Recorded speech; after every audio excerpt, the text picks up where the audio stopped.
नमस्कार श्रोताओं, आप सुन रहे हैं 91.2 एफएम पर उत्तराखंड मुक्त विश्वविद्यालय का कम्युनिटी रेडियो हेलो हल्द्वानी। आज विश्व मानसिक स्वास्थ्य दिवस पर हमारे साथ मौजूद हैं professor Aradhana Shukla. Professor Aradhana Shukla SSJ university Almora में मनोविज्ञान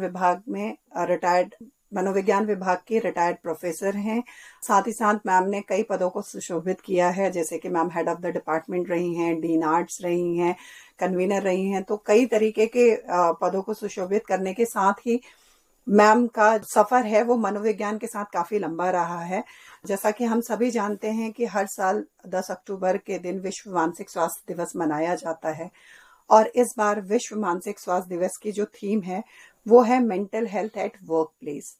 तो हम आज के जो हमारा कार्यक्रम है उसकी शुरुआत मैम के स्वागत से करते हैं। मैम आपका स्वागत है बहुत बहुत। मैम, वर्क प्लेस की बात तो हमेशा ही होती रहती है।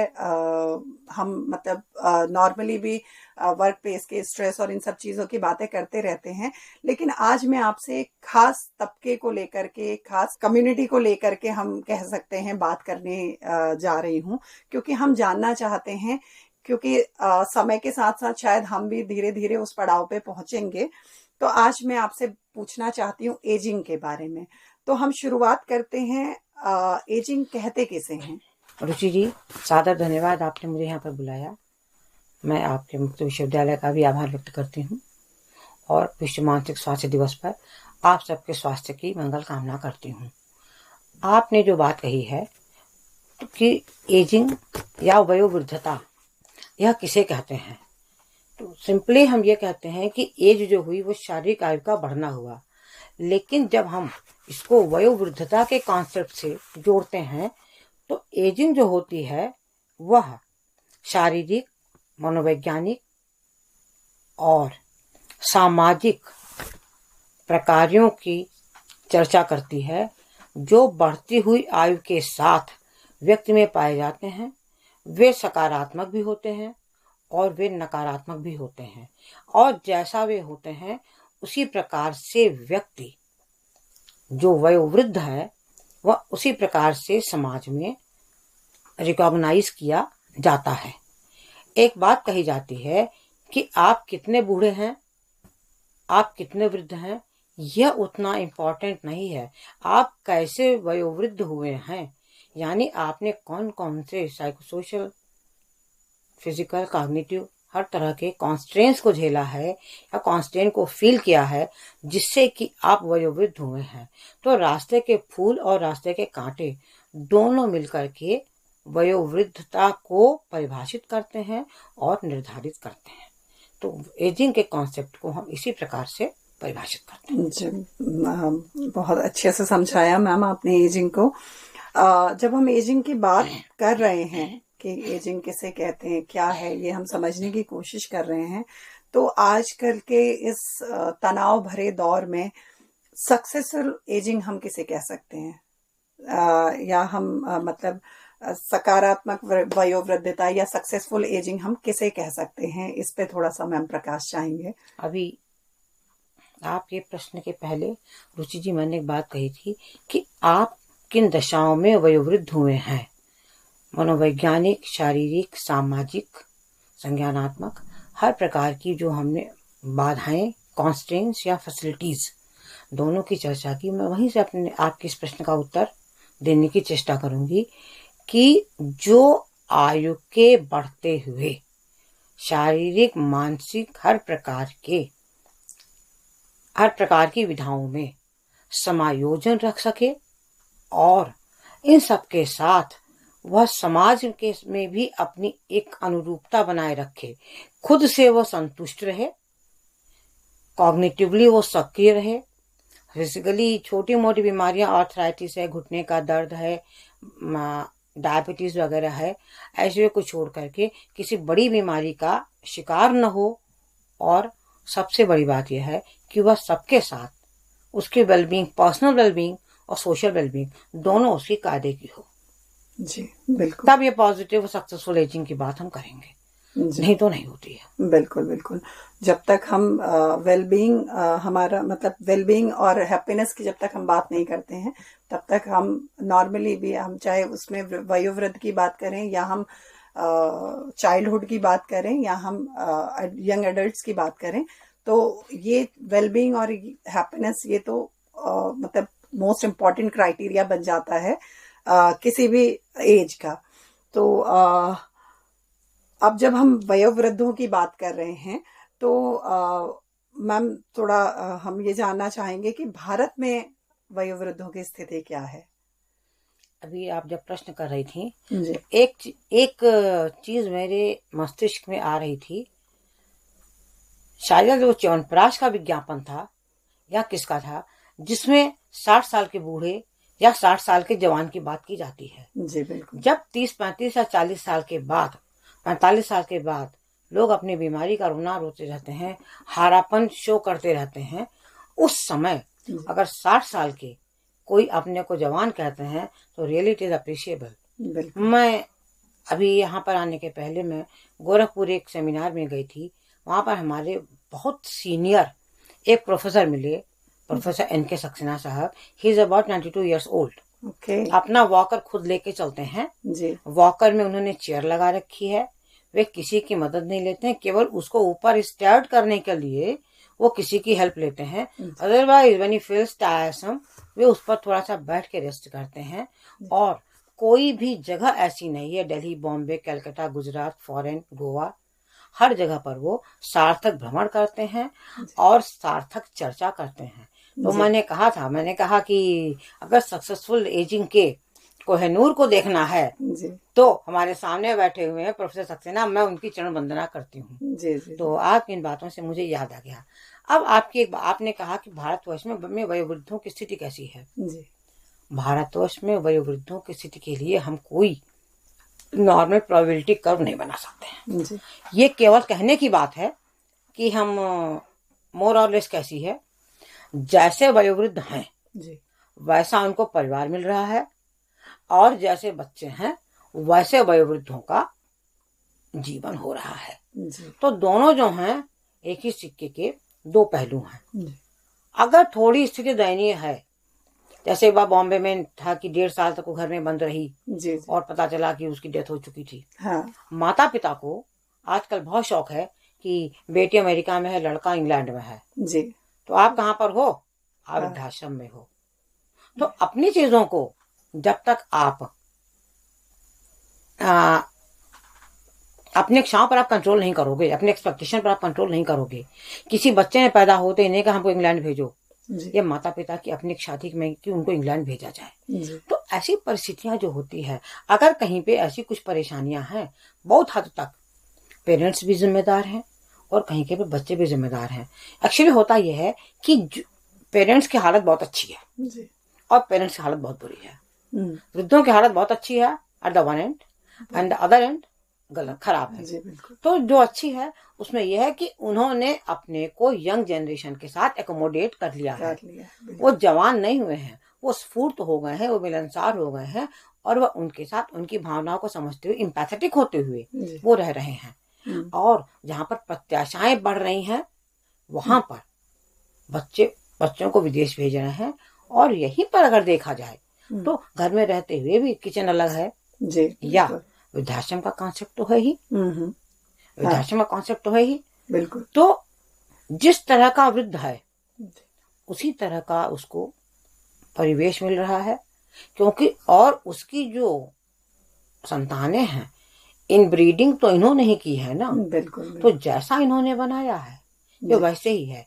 अगर कोई भी यंग, अगर कोई कपल, 30 साल का कपल, 28 साल, 30 साल, 35 साल का कपल अपने बच्चे को शांति से रह करके सुख दे रहा है, सीमित संसाधनों में उसको अच्छे संस्कार दे रहा है, तो वह अपने भविष्य के लिए अकाउंट में उसने आरडी खोल रखी है। और कॉन्ट्रारिली अगर वो अपने बड़ों के साथ बुरा व्यवहार कर रहा है तो भी वो उसने अपना खाता खोल रखा है और उसमें से एक तरफ काला धन तो सफेद धन। जी। तो इसलिए है कि भारतवर्ष क्या विश्व के हर जगह पर लोगों की स्थिति ऑलमोस्ट एक ही तरीके की है, लेकिन सवाल उठता है कि बच्चों की साइकोलॉजी क्या है, बड़ों की साइकोलॉजी क्या है। और मोस्ट ऑफ द टाइम हमने ये देखा है कि बच्चों की साइकोलॉजी बड़ों की साइकोलॉजी से ही प्रभावित होती है। बिल्कुल। हाँ, ये तो हमने अपने मनोविज्ञान में भी पढ़ा है कि जो बच्चे हैं वो अनुकरण करते हैं। वो कभी भी उनको कोई चीज सिखाई नहीं जाती, वो इमिटेट करते हैं। वो जो लर्न करते हैं अपने एनवायरनमेंट से, जो ग्रास्प करते हैं, वही वो उसको आगे परस्यू करते हैं। जी। तो बहुत अच्छी तरीके से मैम आपने समझाया। क्योंकि अभी हम उस सफर में आए नहीं हैं वयोवृद्धावस्था में, तो मैम ये जानना चाहेंगे कि वृद्धावस्था की परेशानियां क्या क्या हो सकती हैं। मैं सबसे पहले जी आपसे ये कह रही हूँ, जी आप तो कुछ सीनियर हैं, जी मैंने छोटे बच्चों के सामने भी ये बात की थी कि जो आपके घर में दादा नाना हैं, जी आप उनकी वयोवृद्धता को, उनकी लॉन्गेविटी को कैसे फोस्टर कर सकते हैं, ये आपके मस्तिष्क में आना चाहिए। बिल्कुल। तो इसलिए आप छोटे हैं, जी लेकिन मे भी आपके पेरेंट्स होंगे और पेरेंट्स इन लॉ होंगे। तो मेरा आपसे यही निवेदन है कि आप अपने समस्त प्रयत्नों से उनके वयोवृद्धता को इतना सक्सेसफुल बना दें कि फिर वही है कि खुदा बंदे से पूछे बता तेरी रजा क्या है। तो आप उस तरीके से वातावरण को क्रिएट करेंगे। जी और या न केवल मेरा आपके लिए, बल्कि आपके जो सहवर्ती सहकर्मी वगैरह होंगे उनके बीच में आप इस चीज को स्प्रिंकल कर सकते हैं, क्योंकि आपके साथ भी आना है। जो आप करेंगे वही आपके बच्चे सीखेंगे। बिल्कुल सही बात है जी। तो हम परेशानियों की बात कर रहे थे कि वृद्धावस्था में कौन कौन सी परेशानियां होती हैं। मतलब जनरली जो हम अगर एक हम मनोवैज्ञानिक तौर पे देखें कि ठीक है, जो शारीरिक परेशानियां हैं वो तो हैं ही कि घुटने में दर्द हो रहा है, शरीर थोड़ा कमजोर हो गया है, ये सारी चीजें तो हैं। अगर हम मानसिक परेशानियों की बात करें कि वृद्धावस्था में किस तरीके की मानसिक परेशानियों को एक व्यक्ति मतलब किस तरीके की मानसिक परेशानियों से वो गुजरता है, तो इस पे कुछ प्रकाश अगर आप डालना चाहें। एक बात कही जाती है, खाली दिमाग शैतान का घर। तो वृद्धावस्था में मेल और फीमेल, मेल अपने जॉब से रिटायर हो चुका होता है तो उसके पास एक वैक्यूम टाइप का क्रिएट हो जाता है जी और दूसरी तरफ यही चीज फीमेल्स में भी होती है कि घर की जिम्मेदारियां जो हैं वो बेटा बहू के पास आ जाती हैं। तो समटाइम्स बड़े ये सोचते हैं कि हम उपेक्षित हो रहे हैं, तो एक फीलिंग ऑफ नेग्लिजेंस उनके अंदर आ जाती है और जिसके कारण वे हमेशा अपने, अधिकतर नॉट हमेशा, मतलब समटाइम्स वे अपने परवर्ती पीढ़ी को थोड़ा अब्यूज करते हैं, स्कोल्ड करते हैं, अतीत जीवी हो जाते हैं। हमारे जमाने में ऐसा होता था, हमारे जमाने में ऐसा होता था।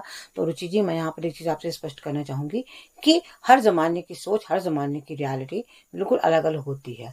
जो मेरे जमाने की सोच थी, रियलिटी थी, वो आपकी नहीं है, और जो आपकी है वो आपके स्टूडेंट्स की नहीं होगी, और जो उनकी है वो आपके बच्चों की नहीं होगी। तो हर जमाने की सोच अलग अलग होती है। तो सबसे पहले मैं यहाँ पर साथ साथ में बताती जाऊंगी कि अगर तत्कालिक समाज के मांग को देखते हुए अगर हम अपने सोच को थोड़ा बहुत मोल्ड कर लेते हैं, लेकिन वो ये काम नहीं करते। तीसरी चीज ये होती है कि आधिपत्य की जो आदत रहती है शुरू से, या मेरा या मेरा या मेरा, वह सब जो है वह छिनता, उनको ऐसा लगता है कि मेरा राज्य छिन रहा है। तो अपने कमरे में बैठ करके और भविष्य की बातें करना, या किसी रिश्तेदार ने कान भर दिया या कुछ कर दिया तो थोड़ा अविश्वास की फीलिंग आ जाती है। तो इन तरीके के लोगों में थोड़ी समस्या होती है। एक चीज मैंने देखा है, हाइपोकॉन्ड्रिकल होना। मैंने ऐसे भी केसेस देख रखे हैं, they don't have any illness, but they always think that I am suffering from a lot of illness. बहुत तरह की डिफॉर्मिटीज हैं, और जब जब भी वे डॉक्टर के पास जाते हैं तब तब उनको डॉक्टर कहते हैं कि आपके पास कोई बीमारी नहीं है, लेकिन वो क्या करते हैं कि लास्ट में उनको प्लासिबो देना पड़ता है। और 4-4 साल 5-5 साल से मैंने पता मालूम है, मुझे पर्सनल व्यूज हैं कि लोग प्लासिबो पर रह रहे हैं।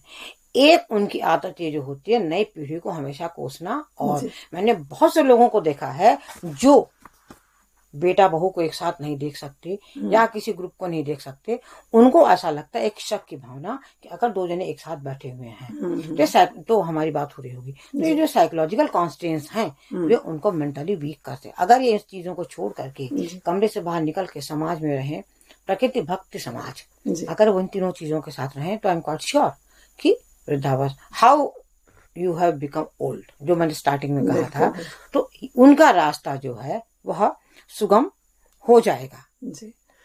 अच्छा मैम, आपने एक बात कही कि जो लोग मतलब ये सोचते हैं कि दो लोग अगर बात कर रहे हैं तो मेरी बात कर रहे हैं या मेरे बारे में, इस तरीके का भी कुछ स्टेटमेंट था कि वृद्ध अपने कमरे में बैठ करके इस तरीके का शायद सोचते हैं।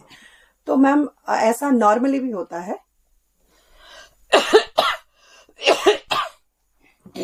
ऐसा नॉर्मली भी होता है कि हमने देखा है कई बार अपने आसपास में कि अगर हम मतलब नॉर्मली हम कोई बात कर रहे हैं और बात करके हंस रहे हैं तो लोगों को लगता है कि ये हमारे बारे में बात कर रहे हैं या ये हमारी मजाक बना रहे हैं जी। तो मैं बस इतना जानना चाहती हूँ कि क्या ये इसलिए होता है कि वो बंदा अपनी पर्सनैलिटी से खुश नहीं है, इसलिए उसे ऐसा लगता है कि हर कोई मेरी बारे में बात कर रहा है, या क्योंकि देखिए है तो वो बंदा बिल्कुल नॉर्मल एकदम ठीक है जी। लेकिन अगर कोई भी दो लोग या चार लोग खड़े होकर के बात कर रहे हैं या हंस रहे हैं, बोल रहे हैं, तो उसे ऐसा लगता है कि ये हम पे हंस रहे हैं या हमारे बारे में बात कर रहे हैं।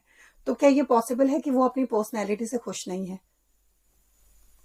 वो पर्सनैलिटी से खुश भी नहीं है। ऑफ कोर्स जो यंग है जी। वो सुंदर लगेगा, यंग है, बॉडी ठीक ठाक है, स्किन ठीक ठाक है और स्पीड से काम कर लेता है। बिल्कुल। तो जहां किसी ने जब वो अपने को बूढ़ा मानता है जी। जब वो अपने को बूढ़ा मानता है तभी उसके साथ ही समस्याएं आती हैं और तभी वो अपने को सुरक्षित मानता है।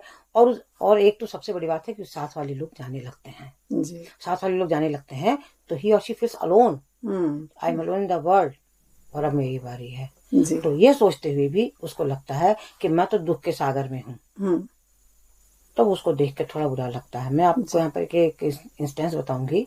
जी। मैं अपनी बहन के यहाँ गई थी, बड़ी अच्छी कॉलोनी है कानपुर में। तो मैंने उनकी बहू से कहा, बहू उनकी बहुत एक्टिव हैं, सामाजिक कार्य वगैरह बहुत करती हैं। हमने कहा सीनियर सिटीजन्स डे मनाओ, ये करो वो करो। उसने कहा मैं नहीं मनाऊंगी, हालांकि बहुत आज्ञाकारी है, मगर उसने कहा मैं नहीं मनाऊंगी। मैंने कहा क्यों? तो कहते फादर इन लॉ मेरे कहीं जाएंगे नहीं। हमने कहा शॉल ऑल दे दो। उसने कहा एक शॉल नहीं आएगा, फादर इन लॉ मेरे कहीं जाएंगे और मदर इन लॉ मेरी अपने को बूढ़ी मानती नहीं है।